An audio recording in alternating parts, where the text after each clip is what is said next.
In this episode of Restore It, it's more progress for the 325i Touring. I find even more rust on the already questionable door, I remove the rest of the parts that need to come off for the respray, and I revisit a mistake I made during the rear end restoration episode from a few years ago. I was already on the fence about this door after finding this, but now after finding this, I'm just going to replace it along with the driver's door. But I won't be throwing them away, as I'll be making an episode on each of them in the future once the touring is done. So let's get this door out of the way and I'll get looking for its replacement.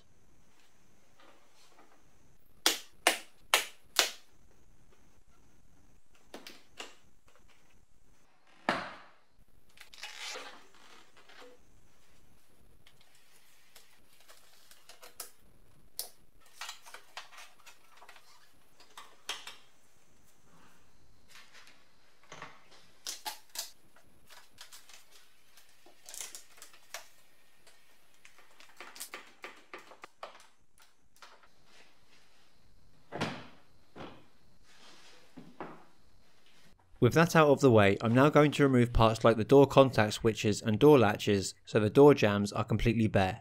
But before I do that, I just have a quick word from our sponsor, Reolink. Founded in 2009, Reolink is a leading company in the security camera tech industry, providing eco-friendly monitoring solutions for various security needs. Whether indoors or outdoors, on-grid or off-grid, or with or without Wi-Fi, Reolink's cameras have crystal clear video ensuring you'll never miss a moment. Reolink sent me the RLC 1224A kit for the workshop, which features 12 megapixel cameras, power over Ethernet and large f1.6 aperture lenses, giving a field of view over 90 degrees horizontally, allowing for wide coverage and clear viewing. And with their two-way audio function, you can have a real-time conversation with anyone who comes by. I chose this Reolink kit for the workshop because it comes with 4 waterproof cameras as standard, giving me 2 outside and 2 inside, which includes smart detection technology to distinguish people, vehicles and animals, which means I now have the entire place covered, and with the Reolink app, I'll get instant alerts to my mobile phone should anything important trigger the system. Keeping my things safe is a necessity, and this system gives me great peace of mind when I'm not at the workshop, whilst also letting me know what's happening outside when I'm inside working with my headphones on, oblivious to the outside world. Another great option would have been the Argus 4 Pro Plus SP kit, which gives 180 degree blind spot free 4K vision and can be powered using the Reolink solar panel, which outputs 6 watts, ensuring your Argus stays charged with minimal sunlight. Amazingly, just 10 minutes of charging can power the camera for 24 hours, offering an eco-friendly and energy efficient solution. With easy installation and a modern design, you can link to the hub using Wi-Fi, giving you greater control and flexibility. Whichever Reolink camera system you choose, it will be a great addition to your security setup, and right now, Reolink have a special offer for Restore It viewers. Between now and the 21st of July, you can get up to 48% off selected systems, including the Argus 4 Pro kit. Just click on my link in the description to check out Reolink smart security camera systems and take advantage of that epic deal right now before it's too late. A big thank you to Reolink for sponsoring this episode. Let's get back to the touring. So to clear the door jambs, I need to remove the latches, the door contact switches, and the small wiring loom inside of the door. This is definitely easier said than done, as you're about to see.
With all of that eventually removed, I'm going to the rear of the car to remove the boot lid, as a mistake I made a while ago is staring at me and I'm dying to fix it.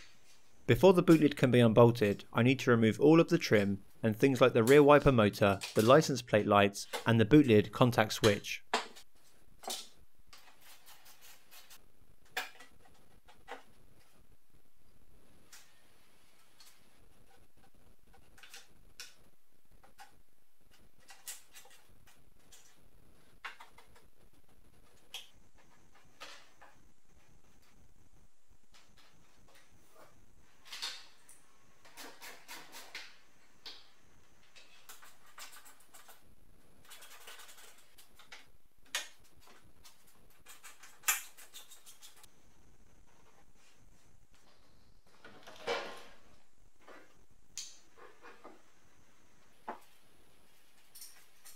With that off, not only can I fix the boot lid, but I can also remove all of the surface rust in these sorts of areas and clean and prep the paint more easily.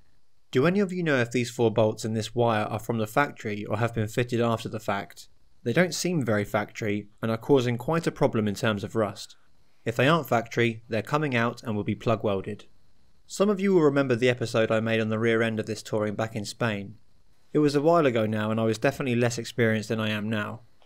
I thought I could get away with not removing this rust and instead just sort of polishing it with a steel wire bit. So what I'm going to do is what I should have done all those years ago and cut this rust out and replace it with new metal.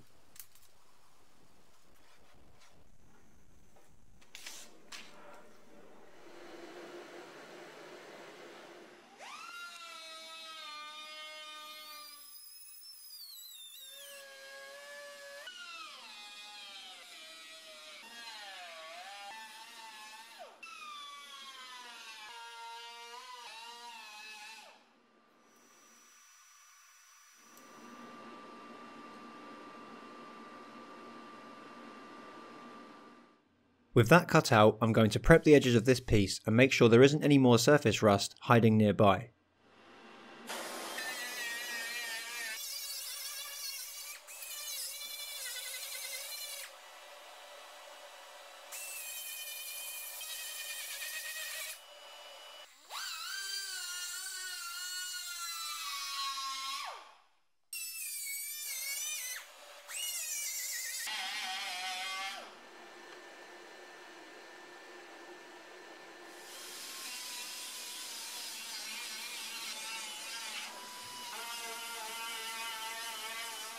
I saw some imperfections around the middle holes and it turns out there's some rust around those too.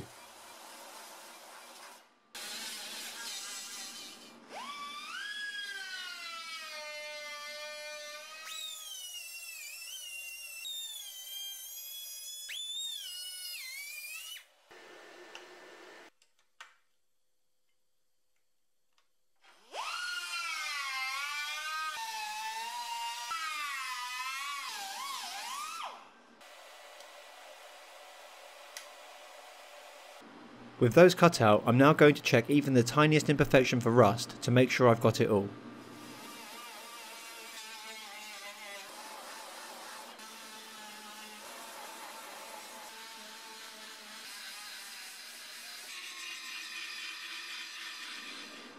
With that done, I can now make the new pieces. To do this, I'm simply going to use the old ones as a guide.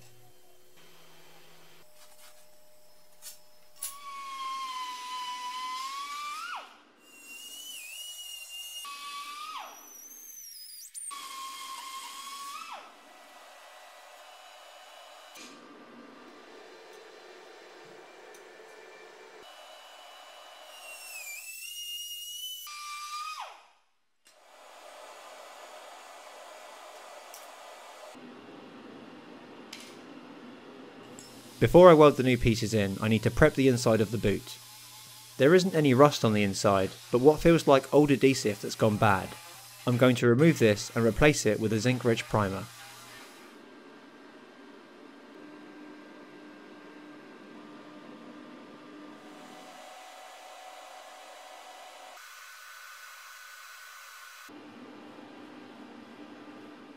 With everything looking much better, I can now test fit the new pieces and make any final tweaks to get them to fit just right.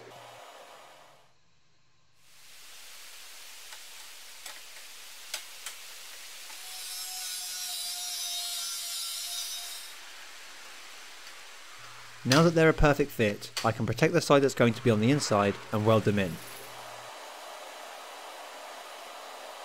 I'm starting with the squares in the middle, and this time I'm going to adjust the settings until I find the sweet spot that makes these welds as hot and as flat as possible.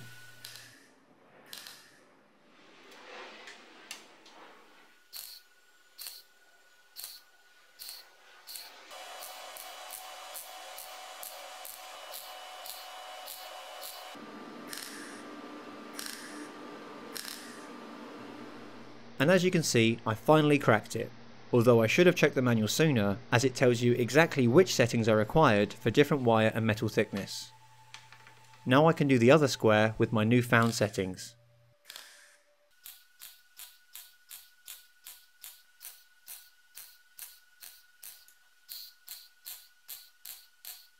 With that one done, and looking nowhere near as good as the top line of the other one, I can now dress the welds and look for any pinholes. The second one really hasn't gone as well as I hoped it would, so there's still an underlying skill issue going on here, and that top line on the first piece was basically a fluke. At least, that's what it feels like. With those flat, I'm going to move on to the main piece before I come back and sort out all of the pinholes at the end. This piece is quite long and doesn't conform exactly to the boot lid without a bit of pressure on all of the corners. So to get this to stay flush all the way around the edge, I'm going to add a lot of tacks before I start joining them up.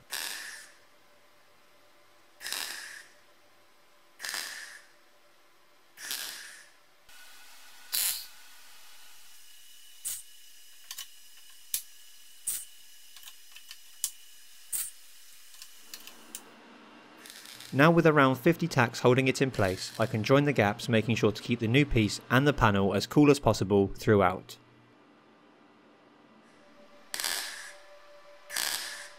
Obviously this took a very long time, so let's skip to some of the final welds.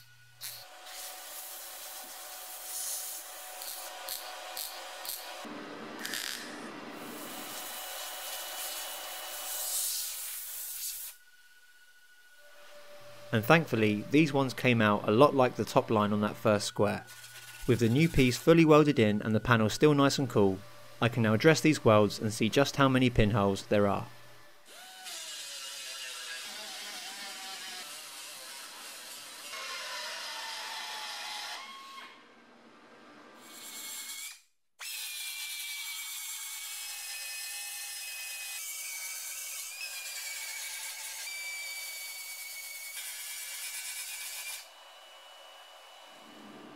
And it turns out there are some.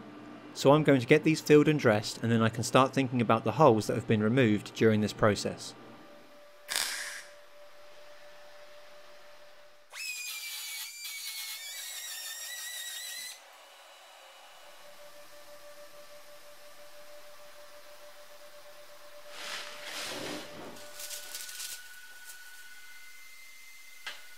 Using the marks on the boot lid and the piece of paper with the location of the holes on it, I can mark the new metal and get them drilled out.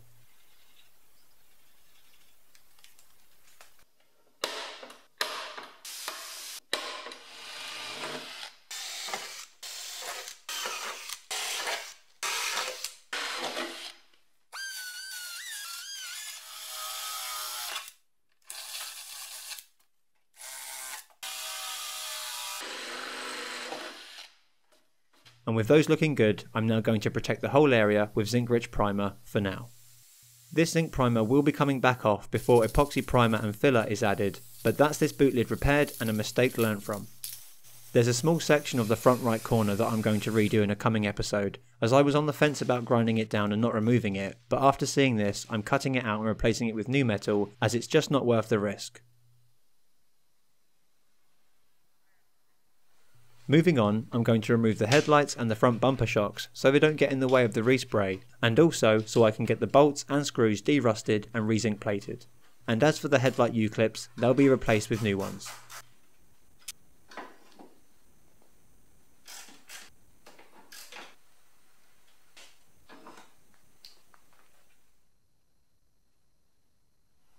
Much like the door jambs and the boot jamb, the front apron needs to be stripped of all of its parts for the respray.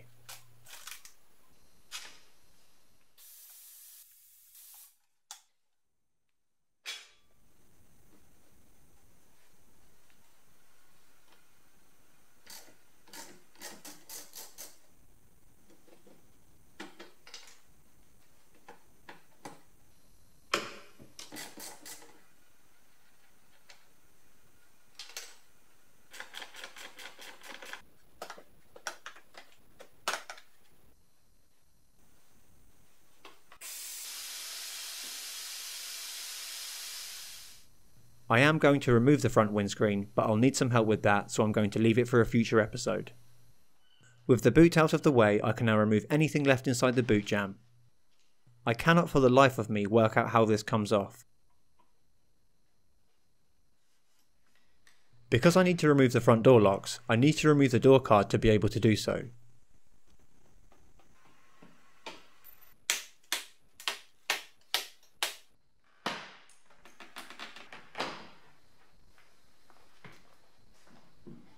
And with that off, I can reach inside the door and remove the clip holding the lock in place.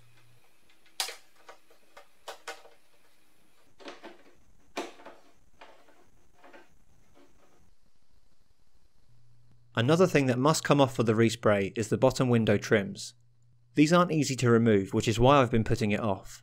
Apparently, the trick is to get underneath them and slowly pry them up with a large flathead screwdriver.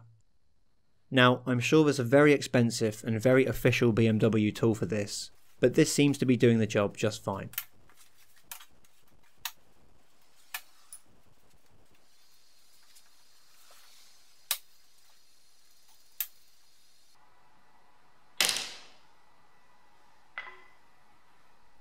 With the first one off, I can see some surface rust that will need to be dealt with, and I've just noticed that this trim has some damage that will also need to be sorted out somehow, some way. Now I can do the other windows that are still attached to the car. As for the missing doors, I'll do the same to those as soon as I get my hands on their replacements, if they aren't already stripped.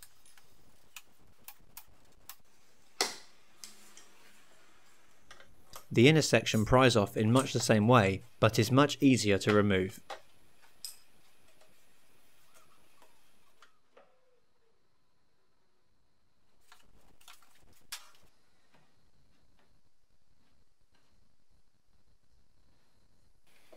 And finally, the rear windows, which are exactly the same as the doors, only there's no inner section, the clips just slide out.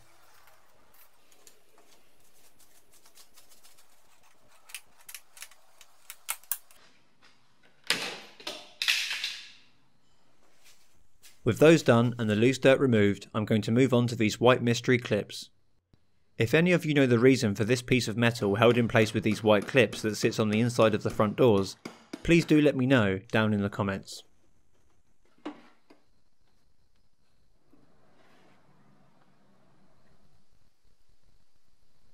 I'm now going to clean the door jambs and remove any leftover door looms.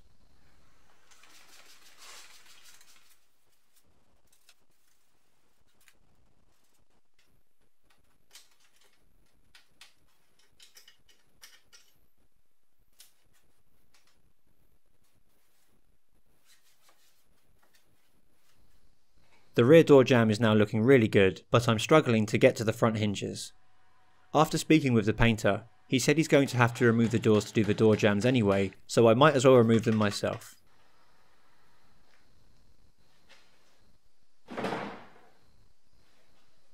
Now I can clean off what is possibly 30 years of grease that's stuck to these hinges.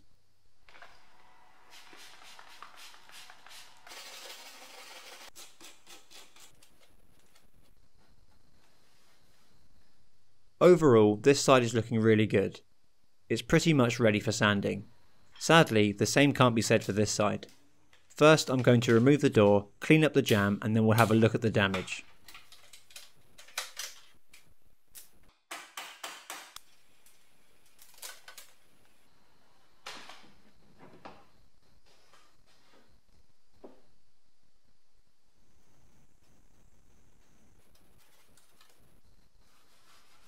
So after a good clean, it looks good from afar. It's when you get closer that you can see little specks of surface rust all over the place and even a hole at the top of the sill.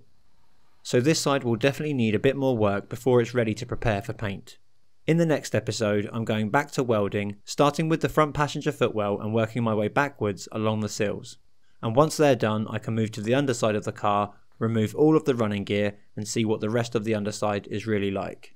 That's all I had time for this week. But do let me know what you think about these 4 bolts at the back, as I really can't tell if they're factory or not. Thank you so much for watching, especially if you made it this far. I'll see you in the next one.